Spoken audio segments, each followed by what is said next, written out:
Welcome to the PT on Ice Daily Show brought to you by the Institute of Clinical Excellence. My name is Dr. Jeff Musgrave, Doctor of Physical Therapy, proudly serving in the older adult division. So, we love to talk about things like hope. Hope can be a very powerful tool for our patients, especially if they don't know what is possible for their recovery. But hope without a plan is an empty promise. If we don't have a plan to intervene, if we don't have a plan to assess, then we're really giving our patients an empty promise. So, the title of this podcast, Frailty, Hope is Not a Strategy. We want to use simple tools to intervene and then use what we know works. So, hope plus a strategy is very powerful, team. So, if you're not familiar with frailty in general, frailty and there are multiple types of frailty that is discussed in the literature. We're going to be focusing on Freed's physical phenotypes of frailties because it's very simple and it's very relatable to us as rehab professionals. Oftentimes, if you're treating older adults, you're already treating people that are somewhere on the frailty spectrum. But what we don't all know is how to assess for it. So, step one, if we're going to fight back against frailty, is we have to know how big this problem is for the patient that's in front of us. 2017 study found that 80% of older adults coming through an acute setting were either frail or pre-frail at admission. When we look at the literature surrounding frailty, if you are frail or you are pre-frail, your risk of hospitalization goes up dramatically. Your quality of life measures go down. The amount of time that you spend healthy and robust goes down dramatically. So getting a baseline measurement of where someone is on their frailty status is paramount if we're going to intervene. So the five phenotypes or things that we're looking at to determine if someone is physically frail. We're looking at weakness. We're looking at fatigue or lethargy. We're looking at slowed gait speed. We're looking at low physical activity and unintentional weight loss. So of those five phenotypes, you can see those are things that we can easily measure. And there are specific measures for each one of those criteria to determine if your patient is frail. If they have one of those on board, which most of our older adults, if they're seeking care, do, then they are at least pre-frail. They're in the pre-frail stage. If they have three or more of those on board, then they are fully physically frail and likely to have a poor health outcome.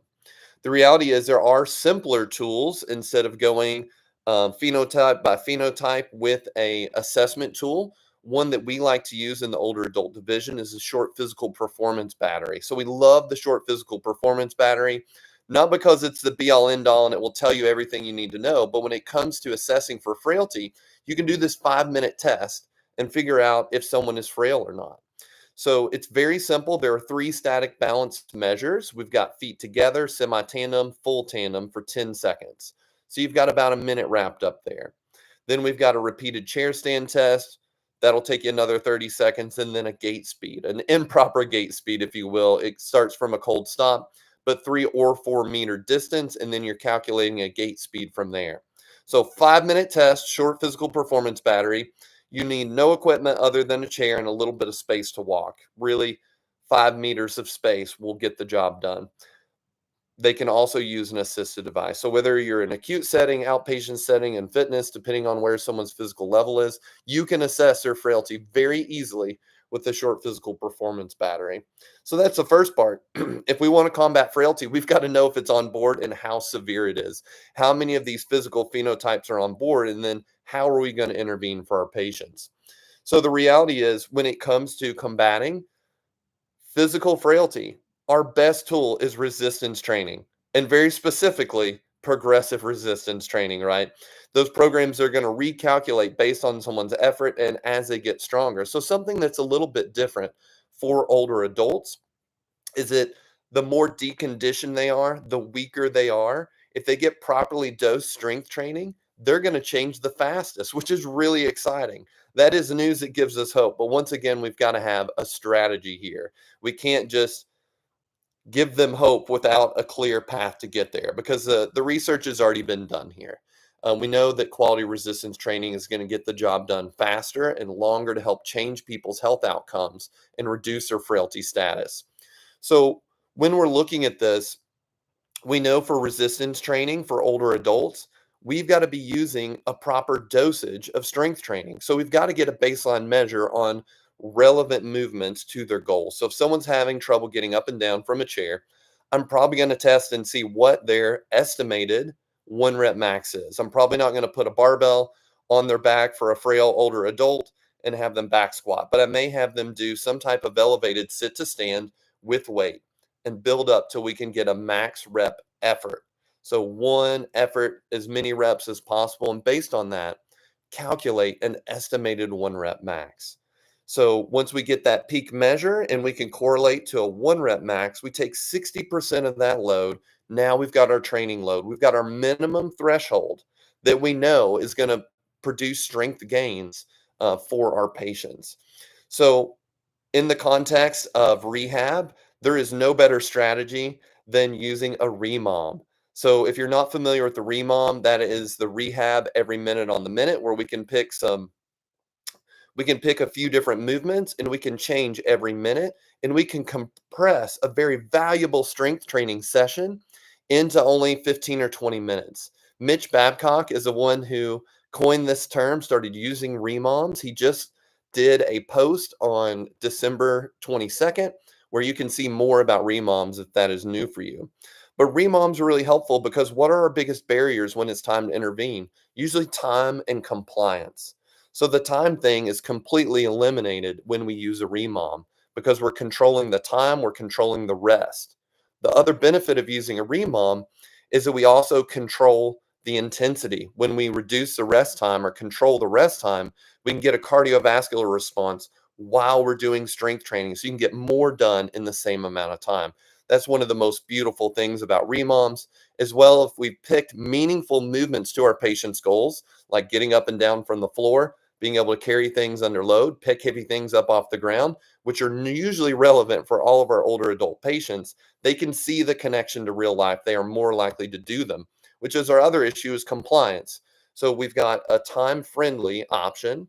We also have relevant movements that our patients actually care about, which those are two of the biggest factors that at least I personally have experienced barriers to patients doing a home exercise program or applying themselves even within rehab sessions. So if you have also found that it is difficult to dial that in for the first session for older adults, to figure out that dosage, a tool and a strategy we use in the older adult division is intentional underdosage. Dustin Jones just did a great PT on Ice episode. That's episode 1873. Check that out. So 1-2 punch here for strength training interventions. If this is new for you for fighting frailty, I would check out Mitch Babcock's resources either on his Instagram page or on the ICE Physio page. And then Dustin Jones' podcast episode and resources for intentional underdosage. But we can give our patients so much more than hope, team.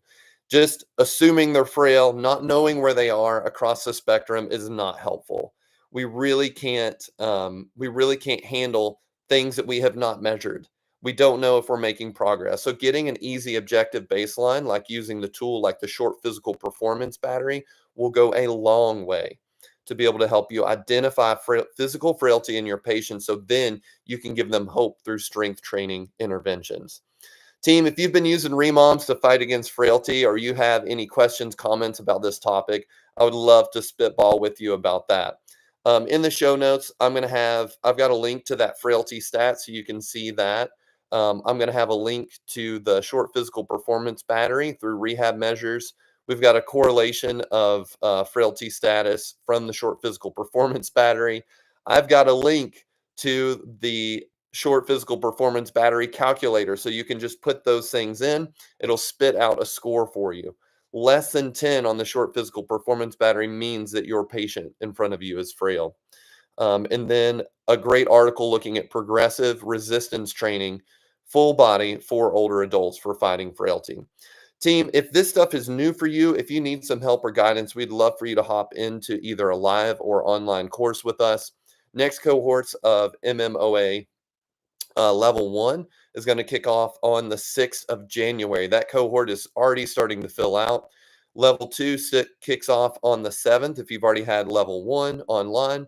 And then we're going to be out on the road. If you need help dialing in estimated 1 rep maxes, seeing your patients move, loading them appropriately, leveraging intentional underdosage to be able to help your patients succeed, make sure they come back for those sessions. We'd love to help you out on the road. Our first live courses, we're going to be in Tennessee on the 18th of January and then in Idaho on the 25th. Team, we've got lots of great offerings in the older adult division for 2025. Don't forget that price is going to increase. So if you know there's a course that you want to hit, go ahead and buy that ticket. We'd love to see you either in an online or live course. Happy holidays. Hope you're having a wonderful day, time with family and friends, and bless those people who are working today.